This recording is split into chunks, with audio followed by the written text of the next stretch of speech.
Vamos a esto que quería yo tocar, y es la historia de Katia y Ana en el espacio. Es muy bonito, ¿no?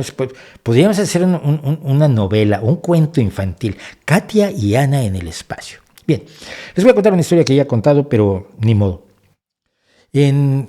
¿Cuándo estalló el Challenger? Exactamente. Déjenme verlo. Fue en 86. El 28 de enero de 86. Bien, en febrero de 1986, poco después del estallido del Challenger, yo estaba en Chiapas fotografiando, haciendo una serie de trabajos fotográficos para lo que era la Comisión Mexicoamericana para la Erradicación del Gusano Barrenador del Ganado. ¿Qué hacía eso?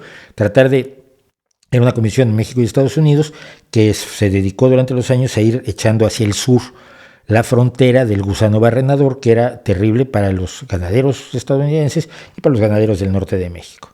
Entonces, me encontraba yo en Agua Dulce, Veracruz, donde había una estación de baño de ganado. El ganado que venía del sur, de las ganaderías de Chiapas, Yucatán, Quintana Roo, etcétera, tenía que pasar por esa carretera, venía ganado en pie, en grandes camiones, llamaban madrinas, y se bañaba al ganado precisamente para matar las larvas de gusano barrenador del ganado que pudieran traer.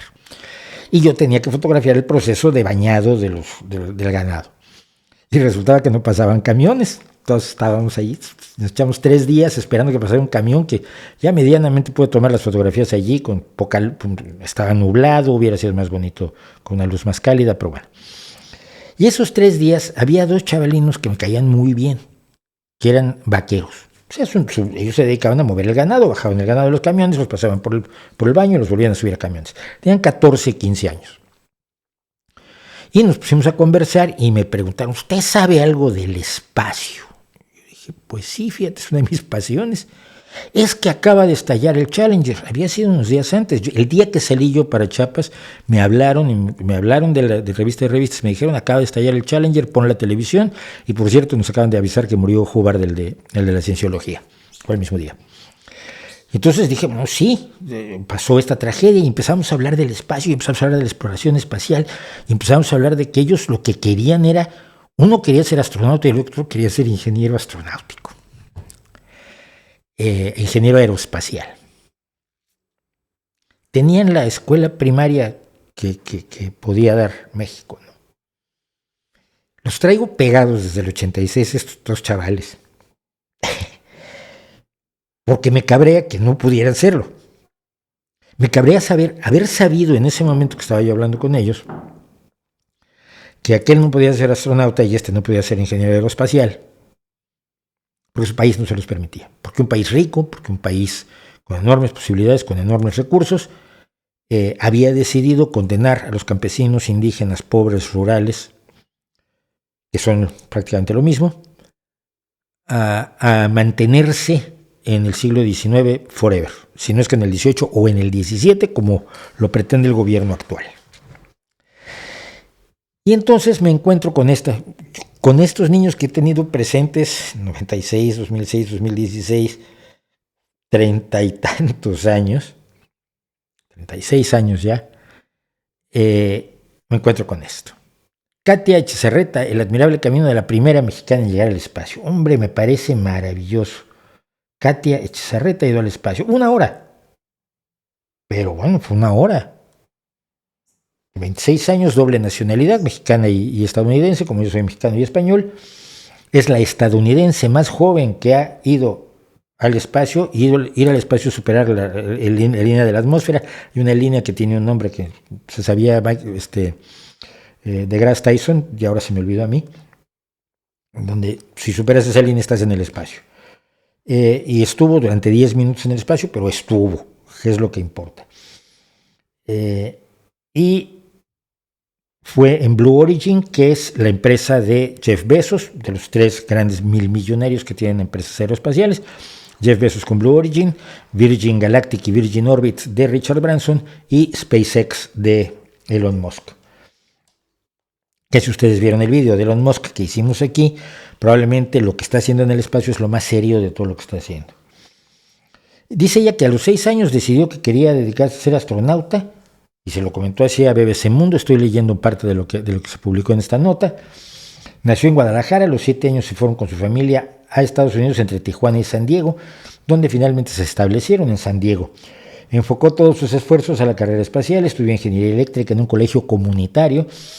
Los colegios comunitarios son una especie de universidades semipúblicas que hay en Estados Unidos, lo más cercano a una universidad pública que hay en Estados Unidos. Y después continuó en la Universidad de California en Los Ángeles, que es así, cuesta dinero y cuesta lo suyo, aunque es una universidad estatal. Luego fue pasante en el laboratorio de propulsión a chorro en el famoso Jet Propulsion Laboratory, el JPL, de la NASA, donde le ofrecieron un puesto de tiempo completo, y fue a Blue Origin.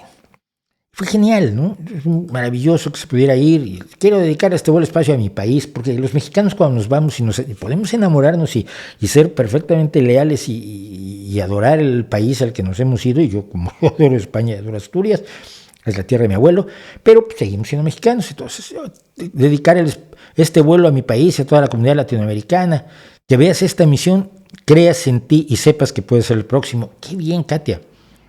Maravilloso. Y luego veo esto. El gobierno extiende una cálida felicitación a nuestra paisana por ser la primera mujer astronauta nacida en México que viajará al espacio. Esto fue, o sea, ya empezó a ponerse en las medallas el gobierno mexicano antes de que fuera al espacio, Katia, ¿no? Es fundamental el aporte de la comunidad de migrantes a la vida económica, política, cultural y científica en Estados Unidos. Sí, sin migración los grandes países están fritos. Los países tradicionalmente poderosos necesitan migración, les guste o no, a los enemigos de la migración. El problema es que México, la visión científica de México actualmente es enemiga del programa espacial. Recordemos que la ciencia la lleva Elena Álvarez Bulla, que es la que ha dicho que lo más estúpido de la ciencia fue el viaje a la Luna, que no sirvió para nada. Si partimos de allí, ya sabemos a dónde vamos. Es ciencia neoliberal, son países neoliberales, todo es neoliberal. Entonces, si algo no te gusta es neoliberal, si te pica un mosquito, el mosquito es neoliberal. Porque es no saber lo que es neoliberal. Ya he dicho, ya he demostrado que el gobierno no sabe lo que es el neoliberalismo y debería saberlo. Pero cuando vi esto de Katia, me acordé de esto. Me acordé de Ana Laura. Y entonces teníamos a Katia y Ana en el espacio. Ana Laura estuvo trabajando. Es estudiante de mecatrónica en Tamaulipas y se inscribió para participar en un programa de 5 días en Huntsville, Alabama, con la NASA. Y fue de las elegidas, pero había que pagar el viaje y necesitaba $3,500 y eso es un dineral en México. Y entonces se puso a vender dulces, chuches, golosinas, gomitas, gominolas, como le llamen en el pueblo de usted, en Tamaulipas, para ganarse el dinero suficiente para ir a este programa de estudiantes en la NASA, donde iba a participar el Programa Internacional Aéreo y Espacial, IASP, por sus siglas en inglés, dirigido a jóvenes entre los 21 y los 25 años, y estar en la NASA y hacer un proyecto en la NASA como uno de las jóvenes promesas. Ya lo había logrado Ana Laura, le faltaba dinero. No crean ustedes que el Consejo Nacional de Ciencia y Tecnología puso el dinero, ¿eh? No lo crean ustedes. Pero lo logró. Lo logró sin el apoyo de ese gobierno que se pone las medallas de Katia Echazarreta. Ana Laura va a la NASA. Tiene mucho éxito en el programa de la NASA. Y lo último que sé de ella es que en mayo se anunció que se iba a Polonia para convertirse en astronauta análoga, que es la gente que estudia las necesidades de los astronautas, estudia los problemas de carácter fisiológico, de carácter de todos los problemas oculares, los problemas de postura, problemas problemas mentales, todos los problemas que tiene un ser humano en el espacio, donde es un ambiente para el que no está construido, para el que no ha evolucionado, no está construido. Van a decir que creo en el diseño inteligente, y el diseño del ser humano es todo menos inteligente. La evolución trabaja con lo que tiene. Y va a trabajar como ingeniera mecatrónica como astronauta análoga en programas de la Agencia Aeroespacial Europea. La Agencia Espacial Europea, la ESA. ¿Qué nos enseña esto? Que los mexicanos pueden hacer lo que se propongan ya, como todo el mundo. Pero miren, y en España pasa, tenemos intelectuales en general en el mundo hispanoparlante que se dedican a decirnos que por ser como somos estamos jodidos. Que nuestro ser nacional, como españoles, mexicanos, bolivianos, peruanos, argentinos, uruguayos, brasileños, venezolanos, colombianos, de toda Centroamérica, de donde usted quiera, por ser como somos, no podemos hacer ciertas cosas. Y tenemos que tragar con gobiernos de basura, y tenemos que tragar con empresas inútiles, y tenemos que tratar con limitaciones en el desarrollo de la ciencia, la tecnología, el arte, las actividades económicas más esenciales, porque así somos los mexicanos. ¿No ha leído usted nunca oyó hablar de un libro del mexicano diseñado por el enemigo? ¿O nunca oyó usted hablar del laberinto de la soledad, donde nos enseñan que somos basura? Pobrecitos de nosotros, y suerte tenemos que no nos hayan exterminado como a cucarachas. Y aquí en España uno escucha con frecuencia, pero España es África, Europa empieza en los Pirineos. Te lo dice un tío que es lo más europeo que te hayas echado a la cara. Y lo dice con toda atención, no, España, Europa empieza en los Pirineos.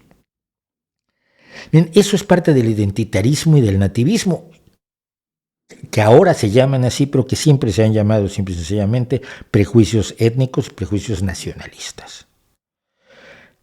Sí, Katia y Ana pueden estar en el espacio, por supuesto, y deben estar en el espacio, claro que sí.